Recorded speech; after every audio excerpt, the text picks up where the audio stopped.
కేంద్ర ప్రభుత్వం ప్రకటించినటువంటి నేషనల్ క్రైమ్ రికార్డ్స్ బ్యూరో ఇచ్చిన దాంట్లోనే 32,460 మంది రైతులు ఆత్మహత్య చేసుకున్నారు. ఇవి సహజ మరణాలు కాదు, ఓన్లీ ఆత్మహత్యలే ఇక తెలంగాణలోనే ఈ లెక్క. కానీ ముఖ్యమంత్రి గారు ఒక్క రైతు కూడా ఆత్మహత్య చేసుకోలేదు, జీరో అని చెప్పినటువంటి పరిస్థితి ఉంది కదా. దాన్ని ఏ రకంగా చూడాలి? అంటే రాజకీయంగా ముఖ్యమంత్రి గారు ఇలాంటి ప్రకటన చేసినారా, లేకపోతే ఆయన నిజంగానే తెలియక మాట్లాడినారా అనుకోవచ్చా?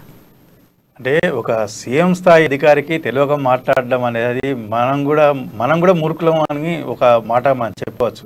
ఎందుకంటే సీఎం స్థాయి చీమ చెట్టుకు మన రాష్ట్రంలో ఏమైనా తెలిసే పరిస్థితి ఆయనకు ఎప్పటికప్పుడు మినిట్ టు మినిట్ సమాచారం ఉంటుంది.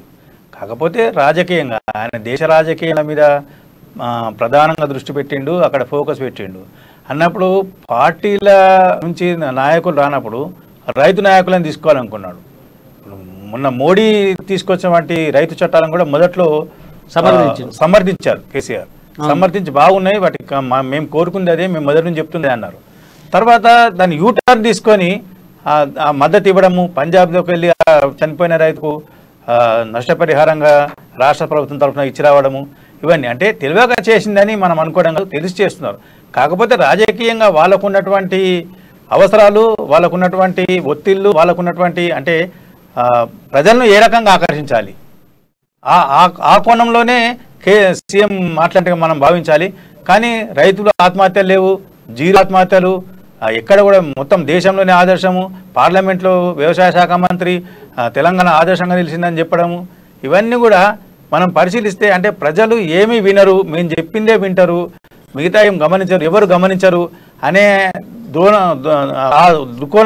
దృష్టికోణంలోనే వాళ్ళు ఉండగా మనకు స్పష్టంగా తెలుస్తాం. సీఎం కేసీఆర్ గారికి తెలియదని ఎవ్వరు అనుకోవద్దు, ఎవరు దానికి కాదు. అంటే రాజకీయం చేయడం కోసం మసిబూసి మారేడికాయ చేసి తన రాజకీయ లబ్ధి పొందడమే ఆయన. అంటే సీఎం కేసీఆర్ ఏది చేసినా ఆయన చాలాసార్లు చెప్పారు, మాదేమి మఠం కాదు, సన్నాసుల మఠం కాదు, మేము రాజకీయం కాబట్టి మేము రాజకీయం చేస్తామని చెప్పారు ఆయన. అంటే రైతుల ఆత్మహత్యల మీద రాజకీయం చేయాల్సిన అవసరం లేదు. అంటే నిజంగా ఆత్మహత్యలు జరుగుతున్నాయి, వీటిని ఎట్లా నివారిస్తాము, నివారించడానికి తీసుకునే చర్యలు చెప్పొచ్చు. కానీ బ్లంట్గా అసలు ఒక్క ఆత్మహత్య కూడా జరగలేదు, తెలంగాణలో ఆత్మహత్యలు లేవని చెప్పడాన్ని అంటే దీన్ని ఎట్లా అర్థం చేసుకోవాలి? అంటే అంత నిస్సిగ్గుగా పోని అదేదో ఒక సమావేశంలో ఎవరికో చెప్పిండని కాదు కదా.